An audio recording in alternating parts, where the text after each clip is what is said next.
Tarde se ha leído, ha sido en Santiago, capítulo 1. Yo quiero decirles que esta mañana estuve en el Puerto de la Cruz compartiendo la palabra. Como voy a estar fuera, pues Pastor Marcos me decía, mira, sube y así pues compartes con la iglesia. Y esta palabra que voy a compartir esta tarde con ustedes, yo la compartí esta mañana, aunque no sale un mensaje dos veces igual, ¿verdad? Por más que uno quiera. Pero tanto aquí en la iglesia como ahora en este viaje que hemos tenido Elena y yo recientemente a Italia, nos hemos encontrado con hermanos que nos han hecho una pregunta sin ellos saber que éste estaba preguntando lo mismo que aquel. Y esto despertó en mí el deseo de preparar un mensaje lo más sencillo posible para que tengamos clara la diferencia entre una prueba y una tentación. Hermanos me han preguntado, hermano, ¿cómo puedo saber yo si lo que me está pasando a mí es una prueba? ¿Cómo puedo saber yo si Dios está detrás de lo que me está sucediendo? ¿Cómo puedo diferenciar? ¿Hay algún esquema, hay alguna estructura bíblica para diferenciar lo que es una tentación de una prueba? ¿Cuáles son las características de que estoy siendo probado por el Señor? Y todo esto despertó, ya digo, en mí el deseo de preparar algo para compartir con ustedes. Y partimos de la base, yo lo decía también en esta mañana a los hermanos del puerto, que Dios tiene todo el derecho de probarnos cuantas veces quiera y como Él quiera. Él no tiene que pedirnos permiso en ningún momento para probarnos. Es más, si eres cristiano vas a ser probado sí o sí. La peor desgracia que le puede ocurrir a una iglesia, a un creyente, es que nunca se ha probado en nada. Si eres creyente te aseguro de que vas a ser probado, querido. Pero no te asustes. Aunque el diablo nos quiera zarandear como el trigo, antes de ser probado ya el Señor preparó previamente la salida. Así que el mayor privilegio que podemos tener en momentos puntuales de nuestra vida es ver que nuestro Dios, nuestro grandioso y magnífico Dios, está dedicándome un tiempo para fortalecerme en la fe, para acercarme a Él y para tratar con mi vida. ¿Cuántos dicen amén? Yo creo con todo mi corazón, y discúlpenme si tal vez tú no piensas lo mismo, pero yo creo que las pruebas son proporcionales a nuestro nivel de fe y de madurez. Yo creo que las pruebas son diseñadas específicamente para cada uno de nosotros. Aunque en esta tarde estuviéramos todos siendo probados, ninguno tendría la misma prueba que el otro hermano que te está acompañando a tu lado. Porque tenemos un Dios personal. Y todo lo que Dios hace en nuestra vida ha sido diseñado específicamente para cada uno de nosotros. Y por eso podemos ver en la Escritura que los grandes personajes de la Biblia fueron probados, pero ninguno fue probado igual. Y permítame poner algunos ejemplos. Sabéis que me gusta poner ejemplos de la Biblia cuando explico un concepto. Si las pruebas que el Señor hizo pasar al patriarca Abraham se las hubiera mandado, por ejemplo, a mi queridísimo rey David, lo hubiera matado. Porque David era un hombre tremendamente temperamental, era todo un líder, era un hombre de Dios, el más cerca del corazón de Dios. Pero era un hombre que todas las batallas las ganó siempre de la puerta para afuera, nunca ganó ninguna de puertas para adentro. Es decir, su gran debilidad fueron sus hijos. Permítame la expresión, eran calzonazos. Dentro de su casa sus hijos le mangoneaban y hacían lo que les daba la gana. Era incapaz de imponer su autoridad como padre. Sin embargo, fuera de la casa no había guerra que David no venciera. Los filisteos temían. Cuando se oía que David iba por ellos, amigo, es como cuando Israel coge el Merkabá, el tanque de guerra, y solamente arrancar los motores, ya dicen que empiezan a temblar los palestinos y los enemigos de Dios. Cuando los tanques de guerra de Israel se encienden y se oyen a kilómetros los motores, sabes que ya, amigo, llegó el fin. Cuando David decía, vamos, los enemigos ya salían huyendo. Y los demonios ni te digo. Simplemente con un arpa. No era ni ametralladora, ni bazocas, ni escopeta, ni nada que ver. Simplemente con un arpa ya hacía que el diablo saliera corriendo. Imagínate cuando con esa espada ungida por el poder de Dios decía, vamos en el nombre del Señor a la guerra. Hermano, no importa si fuera gigante, enano, muchos o pocos, da exactamente igual. La unción que ese hombre tenía para la guerra era algo espectacular. Y a su amigo Jonatán se la traspasó sin querer. Jonatán fue un día capaz de decir, ¿cuántos viven allá arriba? 1000, vamos contra ellos. Era una osadía espectacular, pero sin embargo luego en casa perdió todas las guerras habidas y por haber. Uno de sus hijos violó a una hija de él y no le dijo ni esto. Fue incapaz de decir nada. Dice, bueno, vete. Uno de sus hijos, Absalón, Ab significa padre, Shalom, paz, padre de paz. Uno de los hombres más hermosos que jamás ha existido. Un hombre que dice que era perfecto por fuera, por dentro no. Desde la coronilla hasta la planta de los pies se subleva contra su propio padre. Hace un golpe de estado. Se deja aconsejar por un tal Aitofel. Ay, amigo Aitofel. Dice que la palabra de Aitofel, el consejo de Aitofel en aquellos días era como palabra de Dios. Si la palabra de este hombre tenía tanto peso y tanto valor como si fuera la palabra de Dios. Tremendo, ¿no? Dice que Absalón, un ladrón de corazones, como yo lo llamo, se paraba en la puerta del palacio del rey David, de su padre, y cuando la gente venía a pedir consejo y ayuda y una palabra específica para su problema, para su situación, dice que le decía, no, mi padre es un hombre que está siempre muy ocupado, ¿no? Él no tiene tiempo para atenderte, pero yo estoy aquí.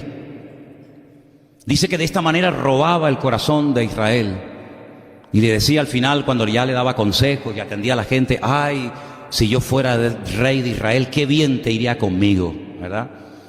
Qué diferente sería tu vida si yo fuera tu rey en vez de mi padre.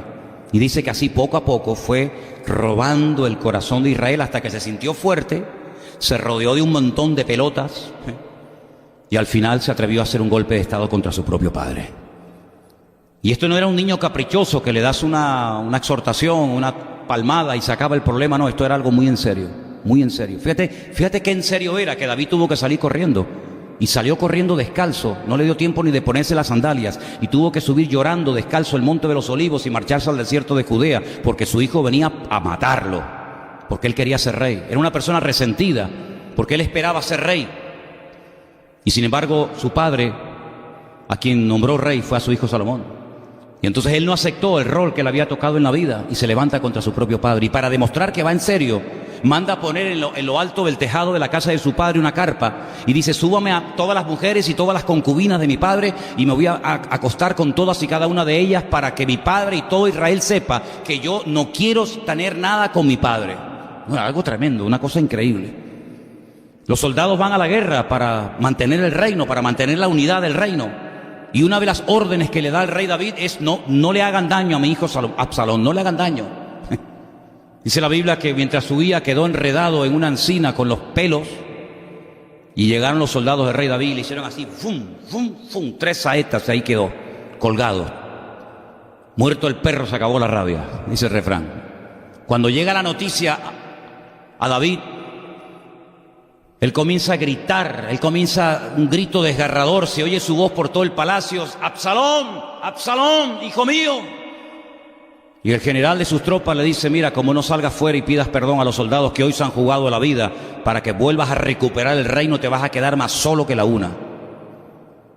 O sea, fue incapaz de poner autoridad en la casa, fue incapaz. Imagínate que el Señor le hubiera pedido que sacrificara sobre un altar a uno de sus hijos, jamás lo hubiera hecho, olvídate, nunca. Ahora pídele que vaya a matar filisteos, pídele que traiga prepucios de filisteos para entregárselos a su suegro, todo lo que tú quieras, de puertas para afuera, de puertas para adentro. Las perdió todas. Pero mira a Abraham. Abraham fue una vez en su vida a la guerra, porque no era un hombre de guerra.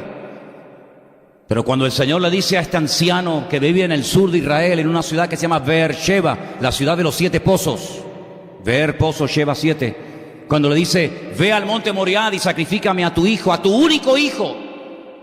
Pero tenía 2, no, pero es que el único es este es el que yo te prometí, lo otro no sé lo que es, pero este es el hijo que tú tienes que sacrificarme. Y este viejito se levanta bien temprano en la mañana, prepara la cabalgadura, se va caminando 72 horas hasta el monte Moriah y allí amarra a su hijo y lo pone sobre un altar, y si no lo para el Señor, créeme que lo mata. Es que las pruebas, ya te digo, son proporcionales a tu nivel de madurez. Dios no te va a probar más de lo que tú puedas resistir. ¿Cuántos dicen amén? Las pruebas que le mandó a Job, si nos las manda a nosotros, por lo menos a mí me mata. Yo no puedo aguantar eso.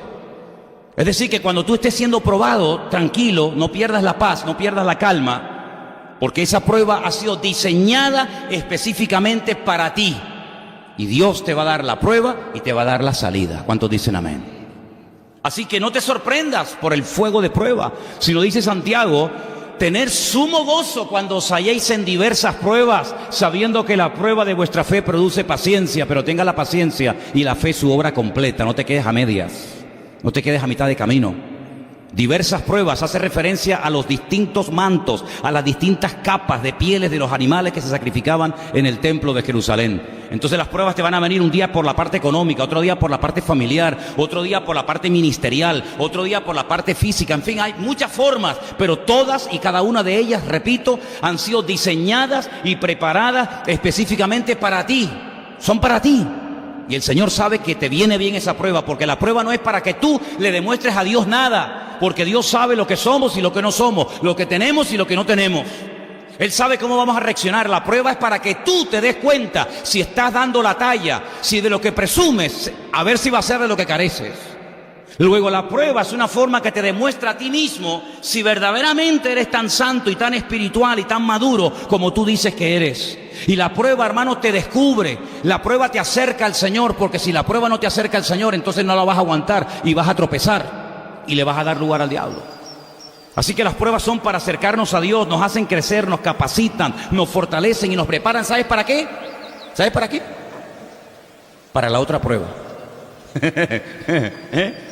Dice, no, pero ya probé. No, pero espérate, esta te prepara para la otra. Y la otra para la otra. ¿Y así hasta cuándo? Hasta que vamos a la presencia del Señor, ni más ni menos. No te desanimes. Por favor. Es interesante notar que, por ejemplo, la prueba que el Señor tenía preparada específicamente para Sadrach, Mesach y Abednego, el nombre que le pusieron en Babilonia a estos tres, era la prueba de pasar literalmente por el fuego. Ay, amigo. Nabucodonosor, como saben ustedes, había mandado a construir una enorme imagen, toda del mismo material, tratando de tirar por tierra la interpretación que ya le había dado Daniel, de que solamente la cabeza de oro era su reino, todo lo demás no. Pero él dice, no, toda la estatua tiene que tener el mismo material, porque mi reino no se va a tumbar nunca. Y mandó a construir una imagen y dijo que todo el mundo tenía que adorarla. Y todo tipo de instrumentos de música, de viento, de percusión, ¿verdad?, de cuerda, fueron interpretados, fueron usados el día de la dedicación de la estatua, y todo el mundo tenía que postrarse. Como por ejemplo en la ciudad de Corea del Norte, la capital de Corea del Norte, donde está la estatua del papá de este y del abuelo, y todas las mañanas las personas tienen que ir y postrarse y rendirle pleitesía. Así era exactamente igual en aquellos tiempos. Hubieron 3 jóvenes que dijeron, nosotros no nos vamos a postrar ante tu imagen, querido rey Nabucodonosor. Por ahí no pasamos, querido. Aquí nos tienes para lo que sea, pero esta ley no la vamos a poder cumplir porque va en contra de nuestros principios. Al Señor tu Dios adorarás y al solo servirás. Así que hasta ahí, amigo, hasta ahí llegamos. Dice que se les dio una segunda oportunidad para que recapacitaran, ¿no? Pero él le dijo, mira, no nos vamos a postrar aunque nos dé 50 oportunidades, porque nuestro Dios, el Dios que adoramos y el Dios que servimos, nos puede librar de tu mano y del fuego. Pero si no nos libra, es decir, si Dios quiere que yo muera quemado, achicharrado, tampoco nos vamos a postrar. Es decir, que te pongas como te pongas, pase lo que pase, venga lo que venga, nosotros estamos decididos a no doblar nuestras rodillas delante de tu muñeco, sino solamente delante de nuestro Dios. Los arrojaron vivos, atados de pies y de manos, dentro de aquel enorme horno de fuego. Y cuando entraron dentro, probablemente habría una ventana o algo. Nabucodonosor quedó sorprendido, con la boca abierta, porque él preguntó, ¿a cuántos echaron? Y le dijeron, a los 3 que tú dijiste, pero yo cuento 4.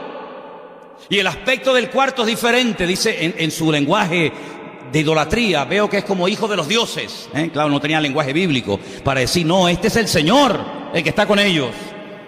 Y dice la Biblia que andaban sueltos, ¿verdad? Estaban más cómodos dentro del fuego que fuera. Fuera estaban atados, dentro estaban saltando y brincando. Tú has cambiado mi lamento, Y el Señor estaba dentro. ¿Ustedes creen que el Señor entró después? Yo creo que el Señor estaba adentro esperándoles, porque nunca tú vas a llegar primero a ninguna parte. El primero que llega siempre es el Señor. Tú no le vas a ganar al Señor en nada, en nada. Y el Señor estaba allá adentro y los protegió y los salvó. Y cuando salieron, dice que sus ropas ni siquiera olían a humo, al fuego. Y entonces Nabucodonosor reconoce que el Dios de estos tres jóvenes es un Dios diferente y ordena obedecerle y adorarle y honrarlo, etcétera, etcétera, etcétera. Así que Dios en cualquier momento tiene que tener en tu vida toda la libertad y el derecho de probarte como Él quiera, porque toda prueba siempre es para tu beneficio, para tu madurez, para tu desarrollo, para que conozcas más del Señor. Si no te llegara a probar nunca el Señor, serías un cristiano muy blandito. La verdadera fe tiene que ser probada por el fuego, dice la Biblia. Y el fuego lo que hace en el oro es que echa arriba la escoria y luego se quita. Y todavía en nosotros hay mucha escoria, hermanos. Todavía en nosotros, aunque parezca mentira, hay mucho mundo. Bueno, a lo mejor en algunos de ustedes que ya están en un nivel de espiritualidad espectacular dicen, no, a mí eso no me afecta. Bueno, pues yo les hablo a los que le afecta. Todavía en nosotros, hermanos, hay muchas cosas que Dios quiere quitar. Todavía hay algo de orgullo, ¿o no? ¿Sí o no? O de soberbia, o de impaciencia, ¿o sabe Dios de qué? Y la prueba muchas veces lo que hace es que saca eso a la luz y lo quiere purificar para que luego te veas mejor y para que puedas servir con más efectividad al Señor y puedas realmente crecer y puedas madurar. Y la fe verdadera, repito, tiene que ser probada por el fuego. ¿Cuántos dicen amén? La tentación es todo lo contrario, La tentación es todo lo contrario. La prueba te acerca a Dios, la tentación te aleja de Dios. La prueba trae bendición, la tentación sabe lo que trae. Algo que muchos de ustedes conocen muy bien. Condenación. Otra vez metí la pata. Otra vez caí. Mira que había dicho, Señor, no lo voy a hacer más. No voy a ir más, no lo voy a tocar más. Basta que lo diga, basta que calle.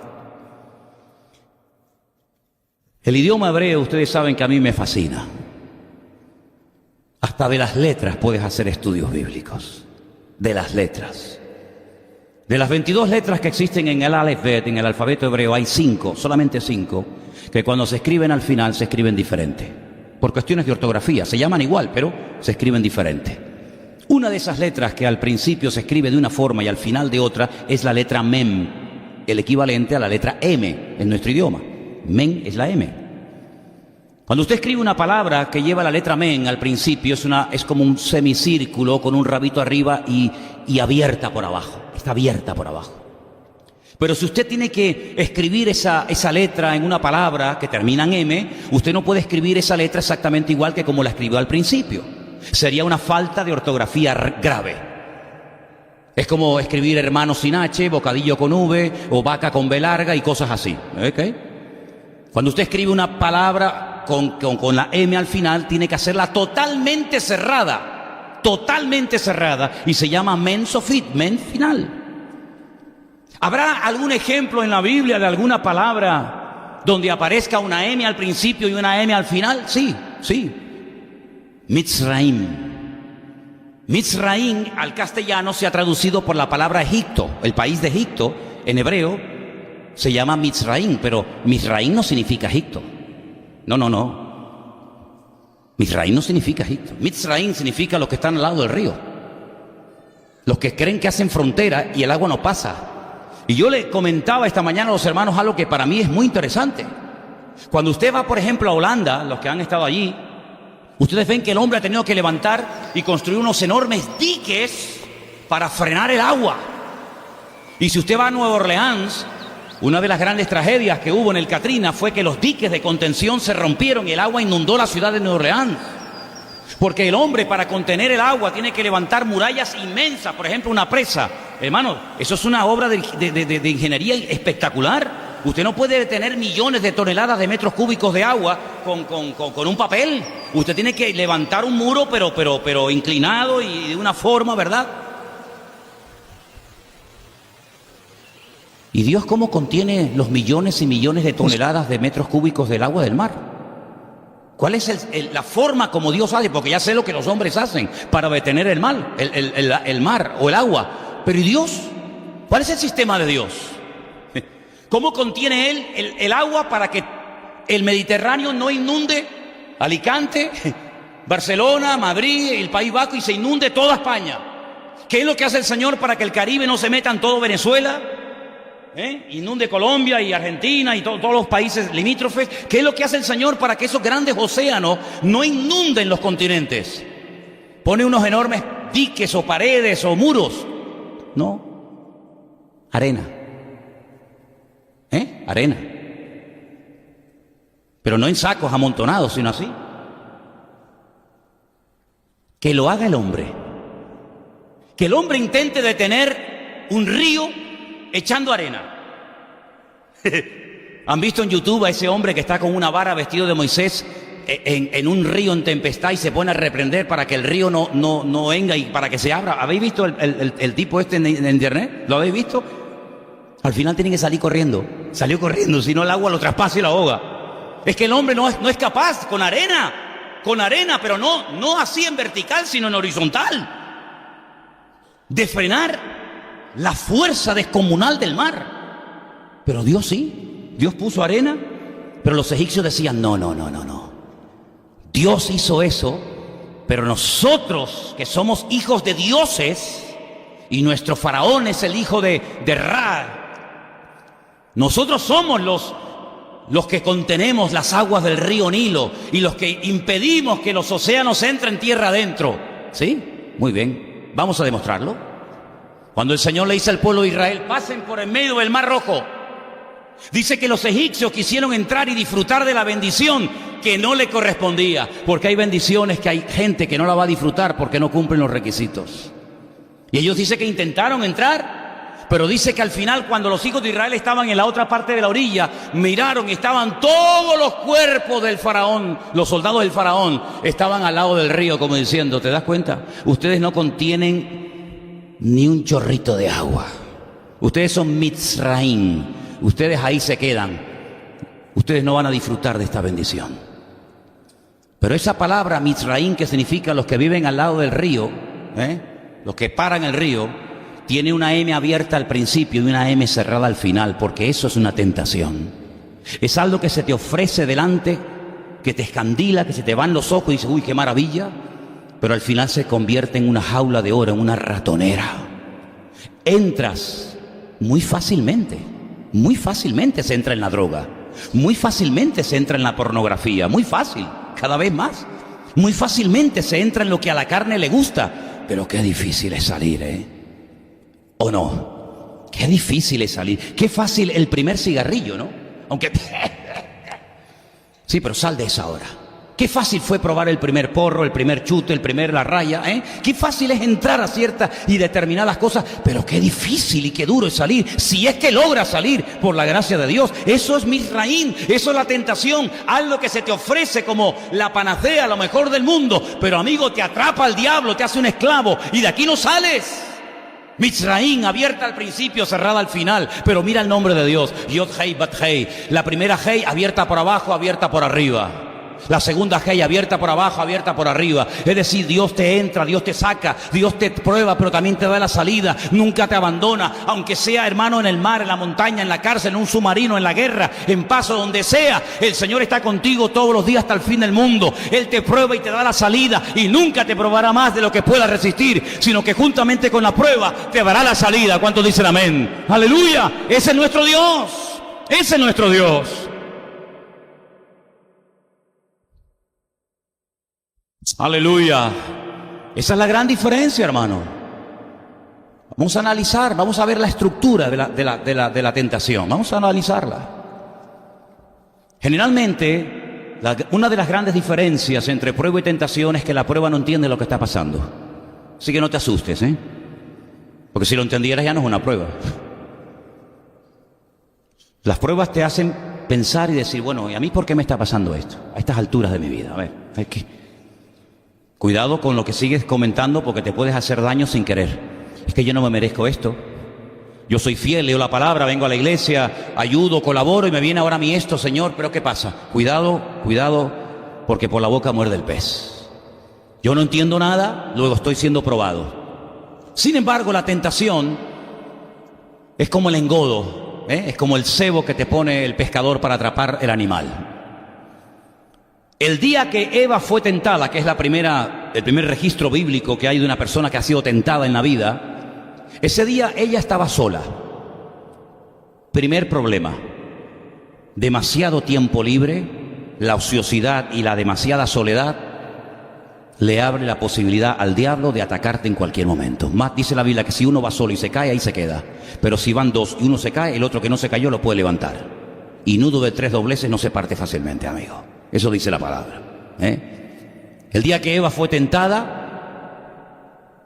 estaba sola. ¿Dónde estaba Adán? No lo sé, estaría pescando, no sé dónde estaría, pero Adán no estaba. Satanás dice, ahora es la mía.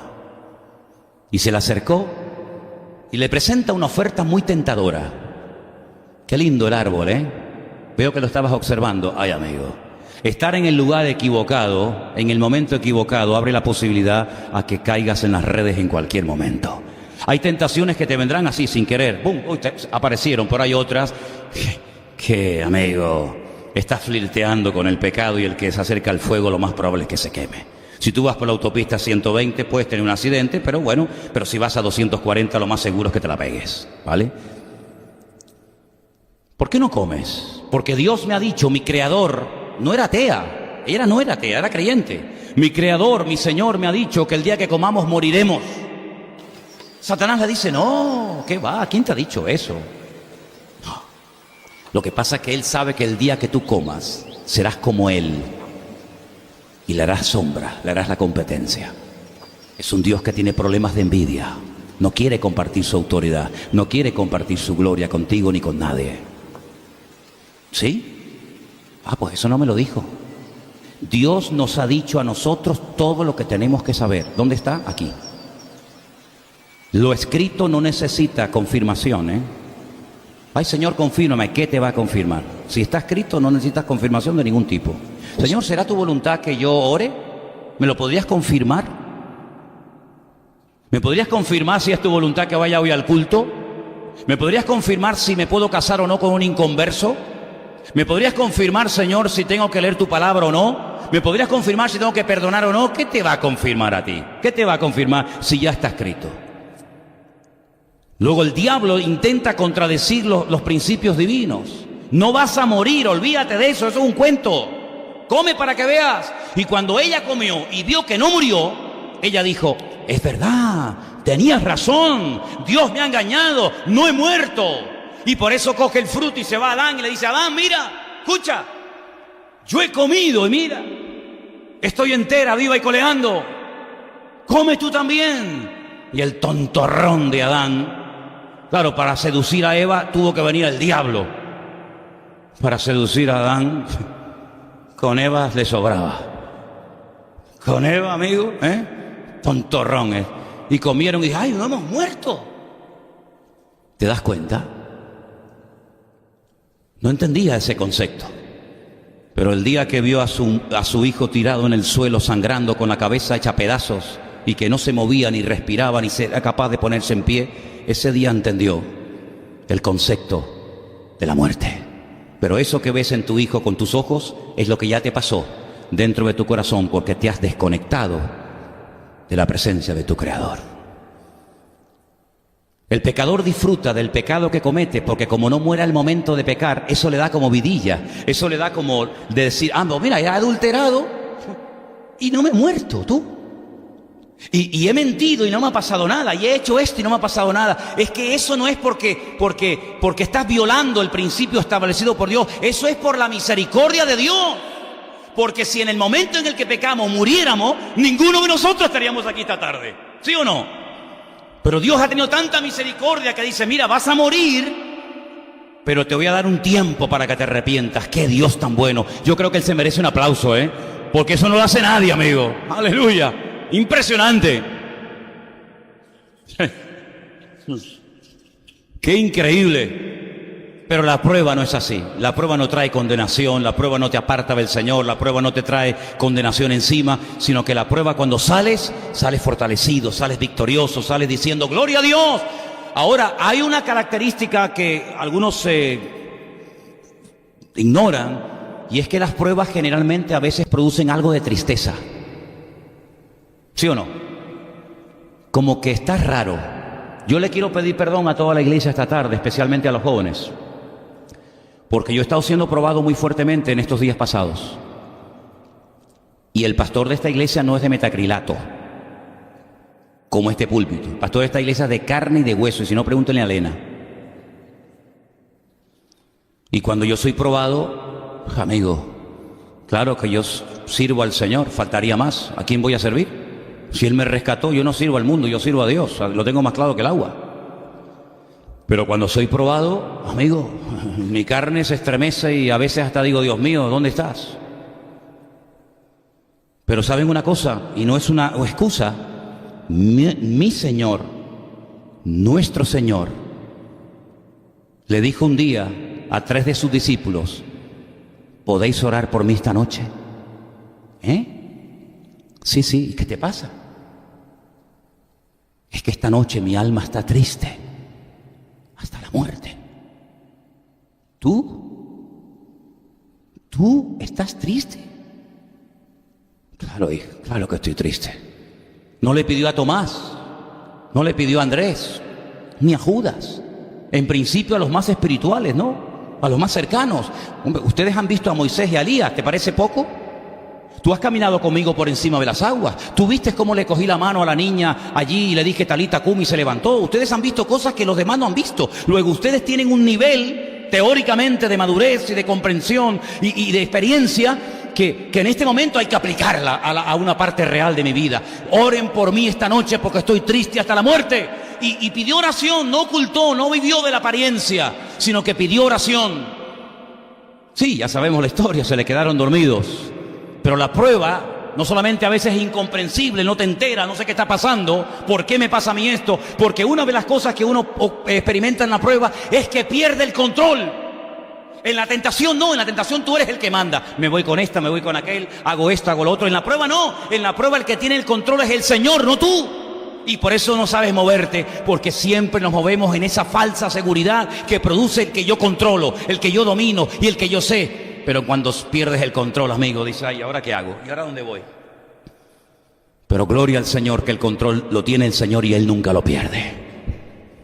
Así que Él pidió oración, porque también el Señor fue probado. Y dice la Biblia en el libro de Hebreos, en la carta de los Hebreos, que por lo que padeció, aprendió obediencia. Y aunque era hijo, dice la Biblia, aunque era hijo, eso no era excusa para decir, bueno, a él no lo pruebo. No. Como tú vas a ser autor de eterna salvación, fue necesario que fuera probado en todo, porque si aprobaba todas esas pruebas, todos y cada uno de nosotros en el día de hoy seríamos bendecidos y tendríamos el ánimo y la fortaleza de saber que si Él superó las pruebas, yo también las puedo superar, porque lo que Él conquistó, yo también en el nombre de Jesús también lo puedo conquistar. ¿Cuántos dicen amén? Por lo tanto, queridos hermanos, la prueba es una bendición, aunque en el momento decimos, Dios mío, ¿pero esto qué es? Con lo bien, con lo tranquilo que estábamos y de repente nos cae esta bomba. Pero ¿sabes qué? Sin dolor no hay bendición. Dice la Biblia que la mujer cuando da luz, y aquí tenemos una que dio a luz hace poco, Eva no está por ahí. Eva, ¿te dolió? ¿Mucho? ¿Tendrías otro ahora mismo? Más adelante, ahora mismo no. Pero dice la Biblia que... Traes un pañuelito cuando podáis. Dice la Biblia que después del dolor, cuando nace ese niño, es tan grande el gozo, porque ha nacido un ser humano más en esta vida y hemos visto la bendición de Dios. Exactamente es igual con nosotros, hermanos. Tenemos que ser probados en todas y cada una de las áreas que el Señor considere oportunas, pero nunca saldremos peor de lo que entramos a la prueba, sino siempre saldremos fortalecidos, renovados, y siempre el fuego lo que quemará es la escoria, no a nuestra persona, no a nuestra fe, sino más bien todo lo contrario. Quiero terminar en esta tarde, gracias hermano, quiero terminar en esta tarde diciendo algo. Cuando el apóstol Pablo llega ciego, sin saber ni siquiera dónde se encuentra, y un tal Ananías, discípulo fiel del Señor en la ciudad de Damasco, va para orar por él, una de las cosas que le dice es, el Señor te ha llamado y te ha usado grandemente, o te va a usar grandemente para llevar su palabra a reyes y a personalidades. Te ha librado de tu pueblo, pero ¿sabes qué? El Señor te va a mostrar a ti cuánto es necesario padecer por su nombre. No se lo ocultó. No le dijo, no, tranquilo, Pablo, tú no te preocupes. Todo va a ser un camino de rosas, todo va a ir de maravilla, nadie se va a meter contigo. Ahora cuando tú llegues a Jerusalén, tú que eres discípulo de Gamaliel. ¿Quién era la Gamaliel? El nieto de Gilel. Sí, ¿de quién es Gilel? Bueno, vamos a ver. Los dos grandes maestros de la época fueron Gilel y Shammai. Shammai era el duro, el estricto, el intransigente. El que decía, si eres capaz de recitarme un capítulo entero así con una pierna, te enseño. Bueno, un hombre muy exigente. Gilel fue el que dijo, por si no lo sabíais, todas las cosas que queráis que los hombres hagan con vosotros, hacedlas vosotros con ellos. Ay, pero eso no lo dijo Cristo en el Sermón del Monte. Sí, pero ¿de quién lo tomó? ¿Quién enseñó esa enseñanza? Gilel. Y otras muchas cosas. Cristo era más de la escuela de Gilel que de la escuela de Shammai. Y Gamaliel era el nieto de Gilel. Cuando llegara que era el mejor discípulo de todos, a Jerusalén, y dijeran, soy el gran Shaul, Rabí Shaul, Saulo de Tarso, ciudadano romano, todo el mundo se va a postrar ante ti, todo el mundo se va a convertir. Amigo, tuvo que salir corriendo, si no lo matan. Es decir, que sí, el Señor te va a usar, claro que el Señor te va a bendecir, faltaría más. Pero las pruebas van a ser proporcionales a todas las bendiciones que recibas a lo largo de tu vida. Porque si quieres crecer, tienes que ser probado. Si te quieres quedar enano, si no quieres pasar por pruebas, no vas a madurar y no vas a crecer. Y hermanos, ¿cómo se nota un ministerio, una vida, una iglesia probada por el fuego? Y cómo se nota un cristiano que cuando está siendo probado, arranca y se manda a mudar a otro lugar que donde no lo conocen para empezar de cero. Hermanos, la mejor bendición y el mejor privilegio que podemos tener los cristianos es que en un momento determinado, si nuestro Dios así lo considera oportuno, me pruebe como Él quiere y cuando Él quiera y el tiempo que Él quiera, hasta que apruebe el examen. Y quiero decirles que una de las mayores pruebas que jamás ha soportado un ser humano, independientemente de lo que sufrió el Señor, fue la prueba que el Señor le dijo a Abraham que pasara. Porque mira, que uno esté enfermo, oye, pues no es agradable, pero bueno, si hay que estar enfermo, se está. Que uno no tiene trabajo, bueno, pues no es agradable, pero se está. Pero que le pidan a un padre que mate a un hijo, yo no me imagino otra prueba peor, de verdad, Ponte en el lugar del viejo Abraham. ¿Serías capaz de cortarle el cuello a tu hijo sobre un altar porque tu Dios te lo manda? Oye, es que esto es muy fuerte, ¿sí o no? Pero la palabra de Dios nos enseña que en ese lugar donde este hombre estuvo dispuesto a hacer eso por Dios, con el paso del tiempo se levantó un templo donde Dios dijo, yo voy a vivir aquí. Porque aquí se ha producido hoy un auténtico milagro. ¿Sabes cómo se dice milagro en hebreo? Nes. Nes. N-E-S. Nes. ¿Sabes cómo se dice bandera o estandarte en hebreo? Igual. Nes. Y tú dices, ¿pero qué tiene que ver una bandera con un milagro o una prueba superada que produce un milagro? Muy fácilmente. Vivimos rodeados de señales. Vivimos constantemente rodeados de señales. Subes a un ascensor y hay botoncitos que te indican cuántas plantas tiene ese edificio, dónde tienes que tocar para subir, dónde tienes que tocar para bajar. Si te quedas bloqueado, tocas la alarma, etcétera, etcétera, ¿verdad? Vas por la carretera, hay señales por todos lados. A derecha, a izquierda, se da el paso, el stop, no sé qué, no sé cuánto. Vas a Mercadona o a cualquier supermercado y hay señales y marcas identificativas por todas partes. El mundo espiritual está lleno de marcas, está llena de señales. Hebreos capítulo 11 dice que tenemos una nube de testigos. Y las cosas que hemos hecho y superado en el mundo espiritual han quedado ahí como marcas, como señales. Y por eso el mismísimo rey David dijo una vez, ¿cómo no te voy yo a derrotar, Goliat? Cuando yo en el pasado he visto la marca, el nes de Dios, de que me dio fuerzas para vencer a un oso y me dio fuerzas y unción para derrotar a un león. Esas son las marcas identificativas. ¿Cómo sé yo que mañana Dios me va a bendecir? Porque ya me bendijo en el pasado. Él es el mismo. Él es el mismo, Él vive en una atemporalidad. En Él no hay tiempo, no existe tiempo presente en hebreo. Él es un presente continuo, por decirlo de alguna manera. Seré el que seré. ¿Cómo se traduce eso? ¿Verdad? Por lo tanto, amados hermanos, cuando está siendo probado, agárrate a la palabra. Agárrate a la palabra. El Señor está conmigo como poderoso gigante. Nadie me podrá hacer frente en todos los días de mi vida. Gloria a Dios. No es papel y tinta, es palabra de Dios. Y por eso uno de los regalos más hermosos que tenemos en medio de la prueba es decir: tu palabra me ha sustentado, tu palabra ha sido mi alimento de día y de noche. He llorado en la cama, he llorado en la bañera, he llorado en el coche, he llorado al entrar, he llorado al salir, pero tu palabra siempre me ha sustentado, porque es lámpara, es la lámpara que alumbra mi camino. ¡Aleluya!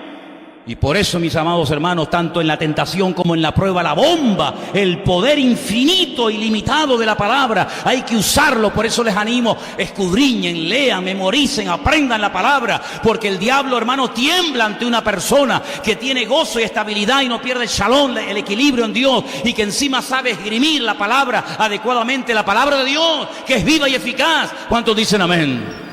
¿Cuántas veces les he dicho, verdad? Cuando va José a ver a sus hermanos, dicen en español: vete a ver cómo están tus hermanos. Cuando ¿cómo se llamaba el padre de David? Isaí. Cuando Isaí le dice a su hijo David: vete a ver cómo están tus hermanos. Pero ¿cómo van a estar, padre? ¿Cómo van a estar si están en la guerra? ¿Cómo van a estar? Pues mal, asustados, muertos de miedo. No. Tú olvídate de que están en paz, en guerra. Paz no es ausencia de guerra, No. Para tener paz no hace falta que no haya guerra. No. Es que si hay paz y todo va bien, eso hasta el inconverso. No, es que la paz se tiene que tener cuando hay guerra. Mashalom ha, ¿cómo está tu paz? Qué saludo tan extraño, ¿no? Tutto bene, ¿cómo va ahí? En hebreo se dice Mashalom ha, Mashalomech, depende si es hombre o mujer. ¿Cómo está tu paz? Tú no vas por la vida y le preguntas al de la carnicería: hola, buenos días, ¿cómo está tu paz? Pero en Israel sí. En Israel al inconverso le dices: Manishma, ¿qué pasó? Manishma, ¿qué pasó? Pero al creyente, a tu hermano en Cristo, al que conoce la palabra, no le dices: ¿qué pasó? Le dices: Mashalom, ¿cómo está tu paz? Es decir, yo quiero saber si mis hijos en medio de la guerra han marcado una diferencia. Yo quiero saber si mis hijos, a pesar de que está el gigante Goliat allí metiendo miedo, quiero saber si mis hijos viven, hablan y comen y respiran en paz. Y eso es lo que el diablo odia de nuestra vida. Porque el diablo no tiene ni un minuto de paz desde que fue arrojado en la presencia del Señor. No tiene amigos, no tiene familia, no tiene iglesia, no tiene pastor, no tiene paz. No descansa ni de día ni de noche, es un ser errante. Es un ser errante, lo ves en el jardín del Edén, lo ves en el desierto de Judea, lo ves por aquí, lo ves por allá, una insatisfacción constante y permanente porque no tiene paz. Pero nosotros dormimos en paz, porque en paz me acostaré y asimismo dormiré, porque solo tu Señor me hace vivir confiado. Así que, hermanos, las pruebas, gloria al Señor por cada una de ellas. Amén, hermanos. Vamos a orar, cierra tus ojos, vamos a orar. Amén. Aleluya. Si algún hermano o alguna hermana o alguien aquí, o alguien que nos ve o nos escucha, está pasando por alguna prueba, gloria a Dios. Gloria a Dios. Qué bueno. No te preocupes cuando estás siendo probado, preocúpate cuando no lo estás haciendo. Señor, gracias de todo corazón, porque la prueba es una bendición. Porque viene de parte de ti. Todo lo que viene de parte de mi Dios es bueno. Para siempre su misericordia. Tú tienes todo el derecho y libertad para probarme cuantas veces quieras y como quieras. Nuestra actitud, nuestra respuesta es: mi vida te pertenece. No se haga mi voluntad sino la tuya. Aquí estoy, Señor. Soy propiedad de Dios, comprado por la sangre de Cristo. Haz de mi vida lo que tú quieras, Señor. Y si hay áreas de mi vida que no están bien, y la única manera de que se pongan bien es probándome, ahora mismo empieza a probarme, Señor. Porque la lucha No quiero que me domine el pecado, sino quiero que me domines tú, Señor. Y aquí estamos, Señor, para hacer tu voluntad el tiempo que tú creas conveniente tenernos aquí. Gracias por el ejemplo de Abraham, de Moisés, de David, de José, de tantos y tantos personajes de la Biblia. Pero ahora nos toca a nosotros pelear la buena batalla. No meternos en cualquier batalla, sino la buena batalla. Y en ese terreno, si tú estás conmigo, ¿quién contra mí? Aleluya. Danos de tu paz, ese shalom, esa tranquilidad, ese equilibrio de saber que mi Dios acampa alrededor de mi vida y me defiende. No estoy solo, tú estás conmigo. Dile conmigo, hermano. No estoy sola, tú estás conmigo. Tú estás conmigo, Señor. Y te alabo y te doy gracias por todo en el nombre de Jesús. ¿Cuántos dicen amén? Dale un fuerte aplauso a nuestro Dios. Amén. Aleluya. Aleluya. Aleluya. Aleluya. Aleluya. Aleluya.